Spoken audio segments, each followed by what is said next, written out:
நாங்க நட்சத்திரம் இன்னைக்கு நம்ம பேச போற டாபிக் என்னன்னு பாத்தீங்கன்னா வேர்ல்டு ஃபுல்லாவே பார்த்துட்டு இருக்க அந்த கண்ட்ரிஸ் பத்தி தான். இஸ்ரேலும் பலஸ்டைனுக்கும் என்னதான் பிரச்சனை, அவங்க அப்பாவி மக்களை இப்படி கொண்டுட்டு இருக்காங்க. நேத்திக்கு பாத்தீங்கன்னா அவ்வளவு பேர் இறந்திருக்காங்க. வேர்ல்டு ஃபுல்லாவே இஸ்ரேல் அப்போஸ் பண்ணி பேசினாலும் சரி, இஸ்ரேல் வந்து அவங்களுடைய வேலையில அவங்க கரெக்டா இருக்காங்க. அவங்க நான் ஹமாஸ அழிச்சிட்டு தான் வெளில வருவேன்ற ஒரு ஸ்டேட்மெண்ட்ல ரொம்ப தீவிரமா இருக்காங்க.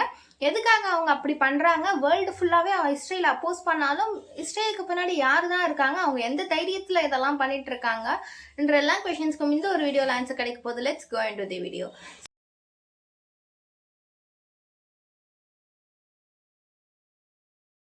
ஸோ ஃபர்ஸ்ட் ஆஃப் ஆல் பார்த்தீங்கன்னா போன வருஷம் அக்டோபர் மாதம் இஸ்ரேல் வந்து காசா மேலே போர் ஸ்டார்ட் பண்ணாங்க, பலஸ்டைன் மேலே வார் ஸ்டார்ட் பண்ணாங்க. அண்ட் ஆல்சோ பலஸ்டைன் இருக்கக்கூடிய ஹமாஸ் பார்த்தீங்கன்னா இஸ்ரேல் மேலே வார் ஸ்டார்ட் பண்ணாங்க. ஸோ இந்த வார்லேயே பார்த்தீங்கன்னா காசாவில் இருக்கக்கூடிய மக்கள் ரொம்ப ரொம்ப சஃபர் ஆக ஆரம்பிச்சாங்க.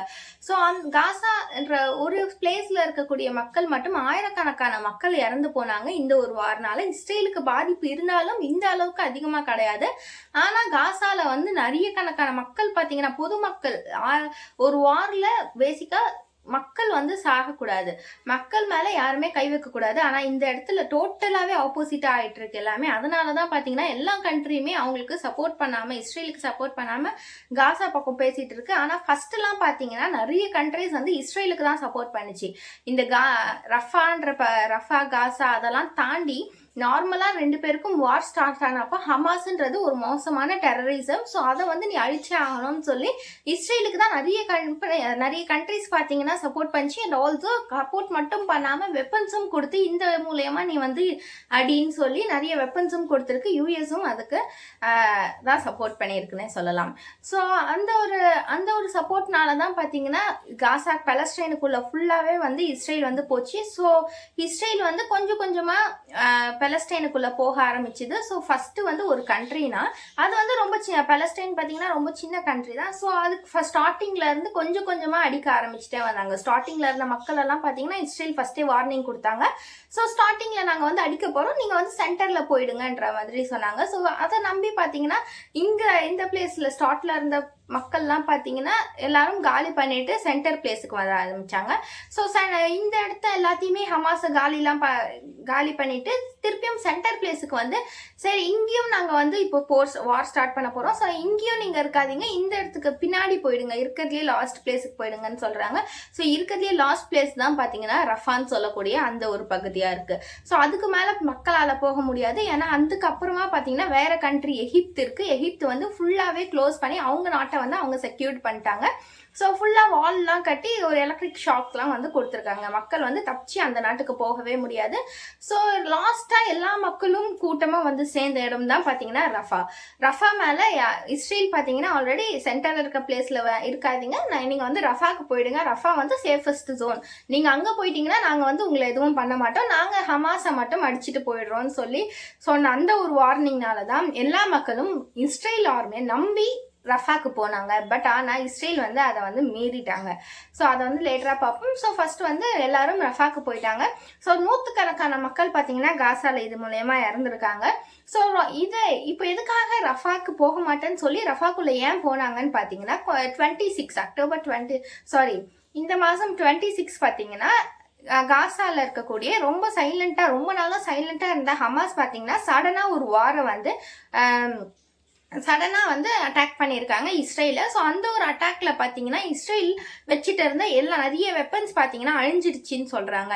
இவங்களை அடிக்கிறதுக்காக காசாவை அடிக்கிறதுக்காக வச்சுட்டு இருந்த நிறைய வெப்பன்ஸ் பார்த்தீங்கன்னா இந்த ஒரு அட்டாக்ல ஹமாஸ் பண்ண அந்த அட்டாக்ல பார்த்தீங்கன்னா நிறைய வெப்பன்ஸ் அழிஞ்சிடுச்சின்னு சொல்றாங்க.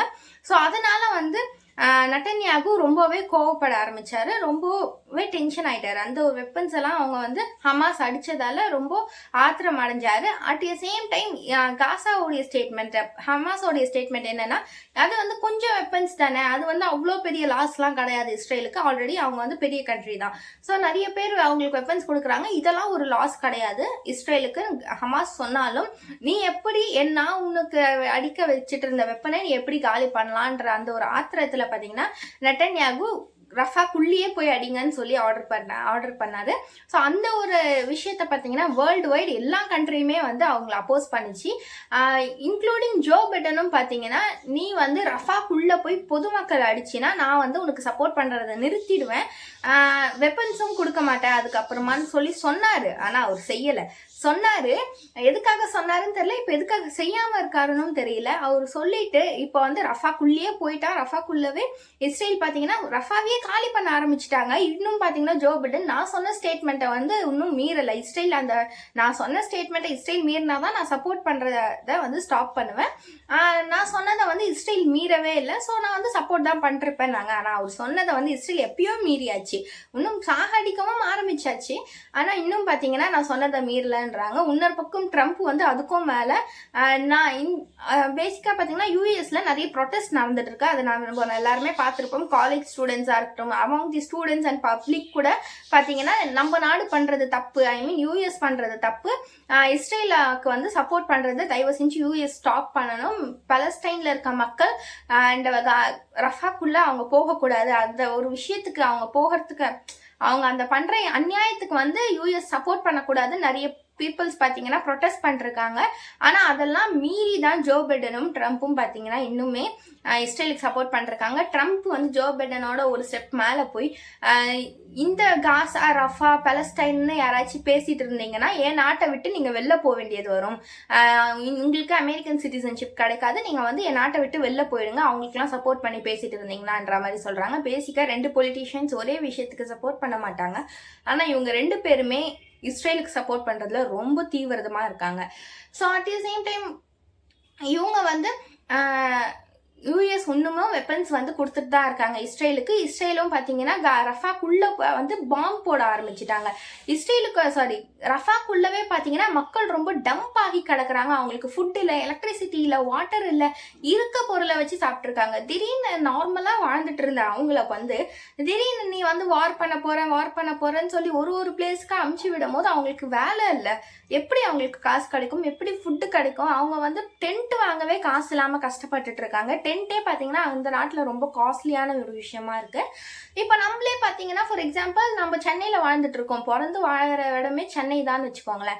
நம்மள திடீர்னு வந்து காலி பண்ணிட்டு டெல்லிக்கோ கேரளாக்கோ போய் வாழுன்னு சொன்னால் நம்மளால இருக்க முடியுமா? அங்கே என்ன ஊர் எப்படி இருக்கும், எங்கே போகணுன்ற விஷயமே தெரியாது. ஆனால் அங்கே இருக்க எல்லா மக்களுமே அந்த நிலமையில தான் இருக்காங்க. ஸோ ஏதோ ஒரு ஊரில் பீச்சு கிட்ட டென்ட் போட்டு வாழ்ந்துட்டு இருக்காங்க. டென்ட்டில் எத்தனை நாள் வாழ முடியும்? ஆனால் குடும்பத்தோட குழந்தையோட அம்மா அப்பா வயசானவங்க கன்சீவ் ஆன ஹியூமன்ஸா இருக்கலாம், குழந்தையா இருக்கலாம், பிறந்த குழந்தையெல்லாம் சாவடிச்சிருக்காங்க. பிறந்த குழந்தை மேல பாம்பு பட்டிருக்கு. அது எவ்வளோ பேர் ஒய்ஃப் இல்லாம ஹஸ்பண்ட்ஸ், அந்த ஹஸ்பண்ட்ஸ் இல்லாம ஒய்ஃப், குழந்தை அம்மா அப்பா இல்லாம இந்த உலகத்துல பிறந்ததை தவிர அந்த குழந்தைங்க எந்த தப்புமே பண்ணியிருக்க மாட்டாங்க. ஆனா பிஞ்சு குழந்தையெல்லாம் சாகடிச்சிருக்கானுங்க. ஸோ பாம்பு போடுறதை தாண்டி நேற்று பாம்பு போட்டதுலேயே பார்த்தீங்கன்னா 45 பேர் வந்து இறந்து போனாங்க. ஸோ அந்த ஒரு விஷயத்தினால தான் ஆல் ஐஸ் ஆன் ரஃபான்னு நம்ம சொல்லிட்டு இருந்தோம் இல்லையா? நிறைய பேர் வந்து இன்ஸ்டாகிராமில் ஸ்டோரி போட்டிருப்பீங்க, வேர்ல்டு வைட் ஃபுல்லாகவே அதை வந்து பார்த்துருக்கோம். நான் டெஃபினட்டாக நீங்களும் உங்கள் ஃப்ரெண்ட்ஸ் ஸ்டோரி போட்டோ இல்லை நீங்களே கூட அந்த ஸ்டோரியை வந்து போட்டிருப்பீங்க இன்ஸ்டாகிராமில். ஸோ ஆல் ஐஸ் ஆன் ரஃபான்னு சொல்கிற விஷயத்துக்கும் அவங்க வந்து இஸ்ரேலும் அதுக்கும் பார்த்தீங்கன்னா ஒரு ரிப்ளை பண்ணியிருக்காங்க. அதை நம்ம லேட்டராக பார்க்கலாம். அதுக்கு முன்னாடி இவங்க பாம்பு போட்ட ரஃபா மேல ஹமாஸ் இருக்குன்ற ஒரு விஷயம் தெரிஞ்சதுக்கு அப்புறமா இஸ்ரேல் வந்து ரஃபாவையும் தாக்க ஆரம்பிச்சிட்டாங்க. ஸோ பாம்பு போட்டு நிறைய பேர் 45 பேர் பார்த்தீங்கன்னா இறந்துருக்காங்க. முந்தானேத்திக்கு ஒரு நாள்லயே 45 பேர் பார்த்தீங்கன்னா இறந்துருக்காங்க. அண்ட் ஆல்சோ 200 to 300 பேர் பார்த்தீங்கன்னா இன்ஜூர் ஆகி ஹாஸ்பிட்டல் கூட கிடையாது, அடிபட்டிருக்கு அவங்களுக்கு. ஸோ அண்ட் ஆல்சோ 45 பேர் இறந்ததால வேர்ல்டு ஃபுல்லாகவே ரொம்ப டென்ஷன் ஆகி நீ பொதுமக்கள் எதுக்காக அழிச்சிட்டு இருக்கீங்க, பொதுமக்கள் எதுவுமே தப்பு பண்ணலன்னு சொல்லி நிறைய பேர் வந்து அவங்களை அப்போஸ் பண்ணிருக்காங்க. இன்க்ளூடிங் இந்தியாவில் நம்மளும் அந்த ஸ்டோரிலாம் போட்டோம் இல்லையா? எல்லா மக்களுமே ரஃபாவை பார்த்துட்டு தான் இருக்காங்க. வேர்ல்டு ஃபுல்லாக உன்னை இஸ்ரேல் வேர்ல்டு ஃபுல்லாக உன்னை பார்க்குது. அதனால தான் ஆல் ஐஸ் ஆன் ரஃபான்னு சொல்லப்படுது. வேர்ல்டு ஃபுல்லாக உன்னை பார்க்குது, தயவு செஞ்சு நீ மேலும் மேலும் தப்பு பண்ணாத, இந்த வாரம் அப்படியே ஸ்டாப் பண்ணிக்கோ, பொதுமக்களை நீ கஷ்டப்படுத்தக்கூடாதுன்னு நிறைய பேர் சொன்னாலும் நீ என்னடா பார்க்கறது, நான் என்னடா பண்ணாமல் இருக்கிறதுன்ற மாதிரி இஸ்ரேல் வந்து போயிட்டே தான் இருக்காங்க. ரஃபாக்குள்ள பின்னாடி வராமல் ஃப்ரண்ட்டுக்கு போயிட்டே தான் இருக்காங்க. நம்ம சொல்கிறோன்றதுனாலே அவங்க வந்து அதை பண்ணுற மாதிரி தான் இருக்குது. அண்ட் ஆல்சோ பார்த்தீங்கன்னா நேத்திக்கு இஸ்ரேலுக்குள்ள நேத்திக்கு ரஃபாக்குள்ளவே ஆர்மியே போயிடுச்சுன்னு சொல்றாங்க. அதுக்கு முன்னாடி வந்து வெறும் பாம்பு தானே போட்டுட்டு இருந்தாங்க. நேத்து வந்து பாத்தீங்கன்னா வெப்பன்ஸோட சோல்ஜர்ஸ் பாத்தீங்கன்னா உள்ளவே போய் ஹமாஸ் படையை வந்து தேட ஆரம்பிச்சிட்டாங்கன்னு சொல்றாங்க. ஸோ ஹமாஸ் வந்து அங்கே ரஃபாக்குள்ள சேஃபாக இருக்காங்கன்றது தான் இஸ்ரேலோட காத்து. இருக்காங்களா இல்லையான்றது நம்மளுக்கு தெரியாது, அவங்களுக்கு தான் தெரியும். ஸோ ரஃபாக்குள்ள இருக்காங்கன்றத இஸ்ரேல் வந்து கண்டிப்பாக உறுதியாக சொல்கிறாங்க. அவங்க வந்து அண்டர் கிரவுண்டில் இருக்காங்க. அண்டர் கிரவுண்டில் இருக்கிறதால மேலே இருக்க எல்லாருக்குமே அழிச்சிட்டு தான் நான் அண்டர் கிரவுண்டுக்கு போக முடியும். நான் ஹமாஸ் அழிக்க இந்த நாட்டுக்குள்ளே வந்திருக்கேன். நான் ஹமாஸ் அழிச்சிட்டு தான் போவேன். நீங்கள் யார் என்ன சொன்னாலும் சரி, நான் ஹமாஸ் அழிக்காமல் போக மாட்டேன். பொதுமக்களை பற்றி எனக்கு கவலை கிடையாது. நான் வந்தது ஹமாஸ் அழிக்க. ஸோ நான் ஹமாஸை வந்து காலி பண்ணிட்டு நான் இந்த நாட்டை விட்டு போய்க்கிறேன். மீதி பேர் என்ன யாருக்கு என்ன ஆனாலும் அதை பற்றி எனக்கு கவலை கிடையாதுன்ற மாதிரி இஸ்ரேல் சொல்லியிருக்காங்க.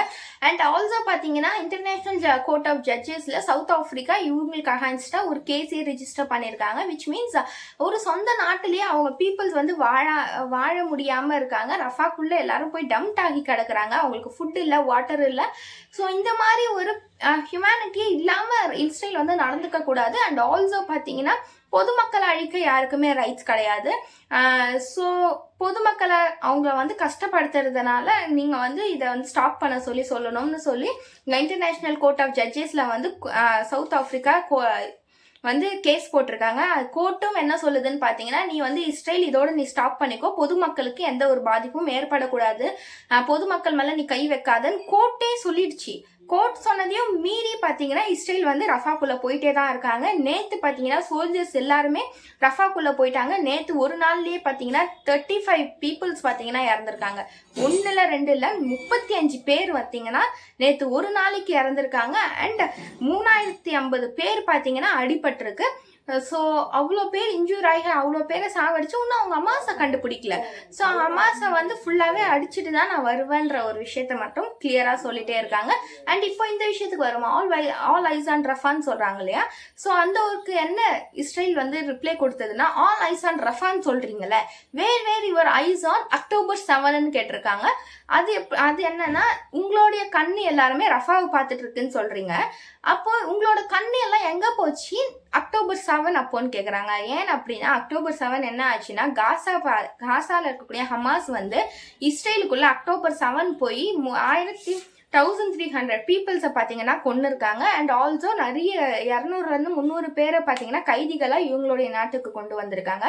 அந்த ஒரு விஷயத்தினால தான் ஹமாஸ் மேலே ரொம்ப அதிகமாக ஆத்திரத்தில் இருக்காங்க இஸ்ரேல்னே சொல்லலாம். ஸோ அவன் பண்ண தப்போட அதிகமாக இப்போ இவன் தப்பு பண்ணிட்டு இருக்கான். அதை வந்து அவங்க லிசன் பண்ண மாட்டாங்க. ஆல்சோ நம்ம ஸ்டோரி போட்ட அந்த இமேஜ்லாம் பார்த்தீங்கன்னா ரியல் கிடையாது, ஏஐயில் ஜென்ரேட் பண்ணப்பட்ட ஒரு இமேஜ் தான். அதில் நீங்கள் நிறைய பீப்புள்ஸ் வந்து கஷ்டப்படுறதையும் டென்ட்டு அது எல்லா விஷயத்தையும் அந்த இமேஜில் நீங்கள் ஜூம் பண்ணால் பார்க்க முடியும். ஸோ அந்த ஒரு ஏஐ இமேஜை தான் பார்த்தீங்கன்னா நம்ம வந்து போட்டுட்ருக்கோம். உண்மையான இமேஜை பார்த்தீங்கன்னா அவங்க ரிலீஸ் பண்ணல, காசாவுடைய ரஃபாவுடைய இமேஜ் வந்து ரிலீஸ் பண்ணல.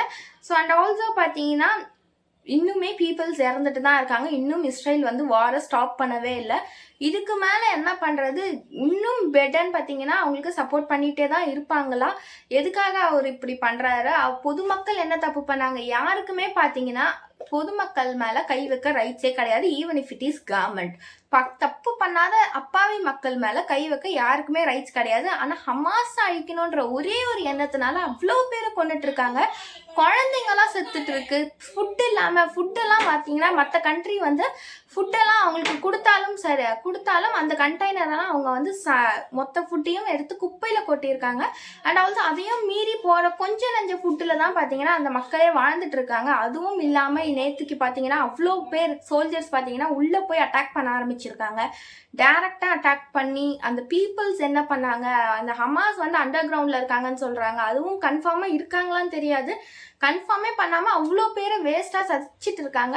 அந்த 45 பேரை கொண்டாங்க இல்லையா ஃபஸ்ட்டு, அதுக்கே பார்த்தீங்கன்னா இஸ்ரேல் வந்து நெத்தன்யாகு பார்த்தீங்கன்னா ஒரு ஸ்டேட்மெண்ட் சொல்லியிருக்காரு. ஆமாம், பை மிஸ்டேக் நாங்கள் வந்து பொதுமக்கள் அழிக்கக்கூடாதுன்னு தான், ஆனால் வந்து தெரியாமல் நடந்துடுச்சு. ஆனால் நாங்கள் இதை ஸ்டாப் பண்ண மாட்டோம். நாங்கள் என்னதான் பொதுமக்கள் செத்தாலும் பரவாயில்ல, நாங்கள் இதை ஸ்டாப் பண்ண மாட்டோம். இதுக்கு என்ன மிஸ்டேக் நடந்தது, அவங்க ஏன் இறந்தாங்கன்றத மட்டும் நாங்கள் அப்புறமா கான்ஃபரன்ஸ் வச்சு பார்த்துக்கிறோம்.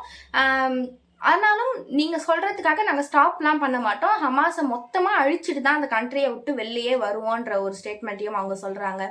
இதுக்கு மேலே என்ன சொல்கிறதுன்னு தெரில. ஆனால் போன மக்கள் இனிமேல் வரப்போகிறது கிடையாது. எதுக்காக இந்த வார், எதுக்காக பொதுமக்களை இதுக்கு நடுவில் கஷ்டப்படுத்திட்டு இருக்காங்கன்னு தெரியல. ஸோ காசாக்கு சப்போர்ட் பண்ணலாம், அந்த பீப்புள்ஸை சேவ் பண்ண நம்மளால் முடிஞ்சதை பண்ணலாம். என்ன பண்ண முடியும்னு தெரியல. ஆனால் ஸ்டில் நம்ம இந்தியன் பீப்புள்ஸ் வந்து அவங்களுக்கு சப்போர்ட் பண்ணணும்னு நினைக்கிறேன். அண்ட் ஆல்சோ பண்ணிட்டு தான் இருக்கும் நம்ம. அண்ட் ஆல்சோ பார்த்தீங்கன்னா அட்லீஸ்ட் உயிரை இறந்து போனவங்க திருப்பியும் வரப்போகிறது இல்லை. அட்லீஸ்ட் உயிரோடு இருக்கவங்களாச்சு விடுங்க. அங்கே இருக்க பாப்புலேஷனே ரொம்ப கம்மி தான், அந்த இனத்தையே அழிச்சிடுவாங்கன்னு நினைக்கிறேன். ஸோ அந்த இனத்தையாவது விட்டு வைக்கலாம் அவங்க. ஸோ அண்ட் ஆல்சோ ரொம்ப கம்மியாக ஆல்ரெடி முக்கால்வாசி நிறைய பேர் வந்து இறந்துட்டாங்க, கால்வாசி பேர் இறந்துட்டாங்க அந்த பாப்புலேஷனில். மீதி இருக்கவங்கள விட்டு வச்சாவாச்சு நல்லாயிருக்கும். அந்த குழந்தைங்கள்லாம் பாவம், அவங்க அப்பா அம்மா இல்லாமல் அந்த குழந்தைங்கள்லாம் அனாதை ஆகிட்டு இருக்காங்க. அண்ட் ஆல்சோ பிஞ்சு குழந்தைலாம் தலை இல்லாத இமேஜ் எல்லாம் நம்மளால பார்க்க முடியுது கூகுளில். ஸோ அட்லீஸ்ட் அடிப்பட்ட பீப்புள்ஸ் ஆச்சு உயிரோடு திருப்பியும் வரணும்னு நினைப்போம், அவங்களாச்சும் ரெக்கவர் ஆகணும். ஸோ இறந்து போனவங்களால திருப்பியும் வர முடியாது, அட்லீஸ்ட் அடிப்பட்டவங்களாச்சும் பிழைக்கணும்னு நம்ம வேண்டிக்கலாம். ஸோ இந்த வார் இதோட ஸ்டாப் ஆச்சுன்னா நல்லாயிருக்கும். நம்ம சப்போர்ட் பண்ணலாம் இஸ்ரேலுக்கு. இஸ்ரேல் இப்படி பண்ணுறத வந்து நம்ம தடுக்க நினைக்கலாம், ஆனால் இஸ்ரேல் வந்து கண்டிப்பாக அதை வந்து அக்செப்ட் பண்ண மாட்டுறாங்க. ஸோ என்ன சொல்கிறேன்னு தெரியல. Okay, signing off Nakshatra. Thank you.